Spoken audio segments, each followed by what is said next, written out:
Hi everyone, my name is Carlson.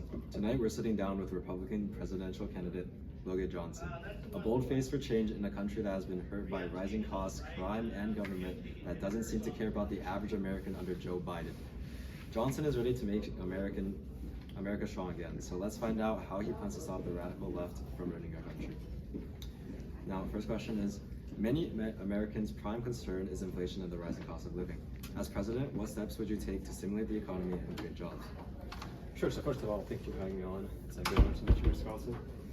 So, according to the polls, the economy is one of, if not the most important issue in presidential elections. There are so many voters who vote purely based on what they think would be best for economy, what will lower the price, what the housing market will be like. My administration plans to address inflation by cutting wasteful government spending, as well as championing the breaking down of trade barriers, both domestic and abroad, which will lead to a greater supply of goods and services. We will encourage American manufacturing, which will put more goods onto the market, thus reducing their prices due to greater abundance. For housing, we will encourage the construction of new homes in order to lessen the strain on the current housing market, and give certain tax breaks to first-time home buyers. Further stimulation of the economy will in general be done through the rebuilding and modernization of failing infrastructure nationwide, as well as steady investment into green energy in order to lessen our reliance not only on oil, but also on other international oil companies such as those in Russia and Saudi Arabia, helping us move towards a more secure energy future and a more energy secure future while pushing America to the spot of the most modern country in the world. We knew that inflation would get so bad that we would need to take out a second mortgage to buy a car and bikes. But your printing out money is working great. With ongoing conflicts in the Middle East and in Ukraine, how would you approach national security and foreign policy? Are you going to prioritize military strength or diplomatic efforts? So, for us Republicans in general, national security is of the utmost priority. Despite what it may seem to be, this national security isn't so much national as it really is international. By protecting our interests and the interests of free democratic nations abroad, we will in turn keep our enemies, such as Russia, China, and Iran, at bay. To start with the Middle East, as you mentioned, we will seek an immediate end in the war of Gaza, forcing Hamas to abandon their crusade of terror in the region under threat of our intervention. We will secure the vital Persian Gulf Bay by bolstering our carrier group there, which nullifies any attempts that Iran may have to take the important trade routes. As well, continue international partnerships with Saudi Arabia and Israel to allow American soldiers to be stationed there to keep the region stable and out of the hands of Tehran. Now, shifting to Ukraine, we fully support the Ukrainian nation in its fight for liberty and freedom from the tyrannical yoke of Moscow. You know, I was fortunate to speak with President Zelensky several days ago on the phone. He's a great guy, he's a great leader who genuinely cares for his country and people, and he's fully committed to further cooperation with America and her NATO allies. We will support and we will continue actively sending arms and armaments to Ukraine to defend Lady Liberty, which is clearly under attack. And I'm sure I mentioned several times before, but this also depletes our own stockpiles of old weapons, which we'll never need ourselves, which in turn creates new jobs for Americans in the armament sector, in the armaments industry, to refill those depots. Many Republicans want a stronger approach to dealing with undocumented immigrants. What would you say to those who believe your approach is not conservative? So that's a great question. To all my Republican friends out there who believe that my stance is either unclear or too weak, hear this. We are not soft on illegal immigrants. We will pass legislation that will greatly limit the amount of allowed crossings daily in general, as well as increase funding towards the security of the southern border. An example for us is the Langford bill, which sadly under the Biden administration failed to pass. Now, we aren't going to continue building a wall. I mean, a wall, this isn't the 1300s anymore. A wall is not enough. A wall is, instead of a wall, we will support and fund ICE, who will use modern means to solve the southern issue. Additionally, we will not deport all migrants, as some remnants of the radical Republican Party may hope. Simply put, that will cripple us.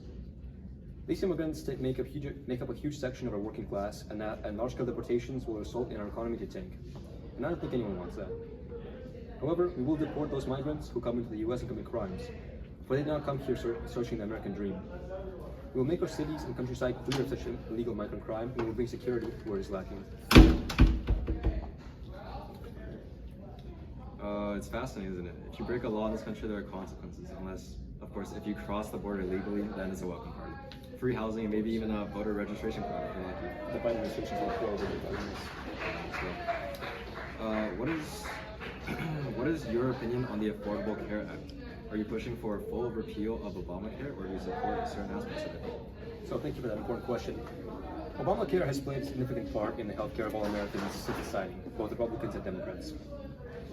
You definitely won't find me seeking to remove it. Having that said, it's not perfect. The existence of Obamacare has its challenges, those primarily being rising premiums and limited insurance provider costs for some Americans.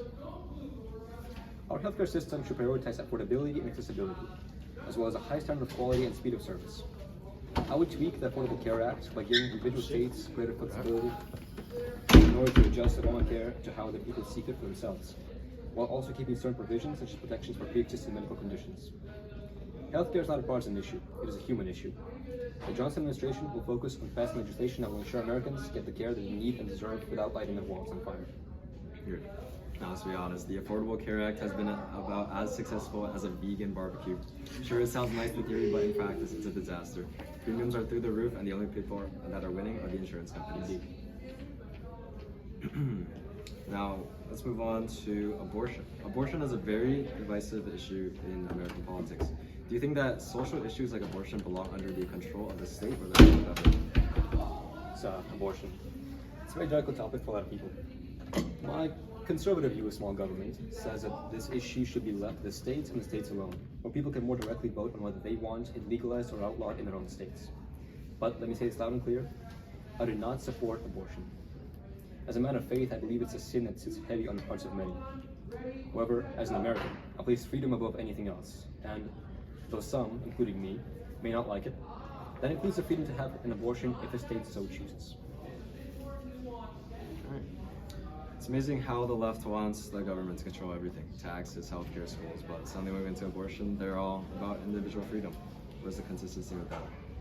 We've seen a push to normalize radical views like gender identity and critical race theory in schools. Do you think parents should have a say in how their children are taught about these issues, and how do you propose solving this agenda? Well, I think parents should have all the say regarding this. The Johnson administration will pass legislation that gives parents more say over what the school boards do and do not put in the classroom. This will be done by changes such as, if say, for example, a kid wants to be called by different pronouns, the teacher will only do so with the express permission of the parent responsible for said kid. And all this about gender identity and critical race theory, let me just say this. All these movements talk about progress, yet all I see them is dividing us more and more. How can we strive for a more perfect union by trying to fit everyone into their own separate bracket? I addressed gender identity when I covered the schools and how parents should and will get more say over what happens in a child's formal years. Now, about a critical race theory, that is a whole lot of malarkey. I do not see black Americans, just like I do not see white Americans. You know what I see? I see Americans. Any movements to divide us as a country and people will only lead us towards chaos, and as such, I will support no efforts to further such goals. Yeah, no, we're seriously teaching kids about gender identity before teaching them how to read, because that just makes so much sense. You have recently chosen your VP pick. Tell us who it is and why you think the two of you will be a strong team. That's very right. I'm proud to announce Ron Johnson as my running mate for this election. Let me tell you something about him. Ron Johnson is a hard-working man with strong conservative values from the state of Wisconsin, a state from the Midwest. Having him as my partner in this will make the voices of our farmers and rural folk much louder, giving those who produce what we eat a voice, which they very much deserve. I mean, if you look at his website, his slogan is quite literally help people. He also previously supported a more radical Republican movement such as Trump, which I hope will bring the GOP together under one united banner, striving towards the America that all of us desire and deserve for a brighter and happier future. Thank you. You heard it here, folks. Logan Johnson is not backing down from the fight. This Johnson team has a vision, and it's not one that's afraid to stand up for what's right.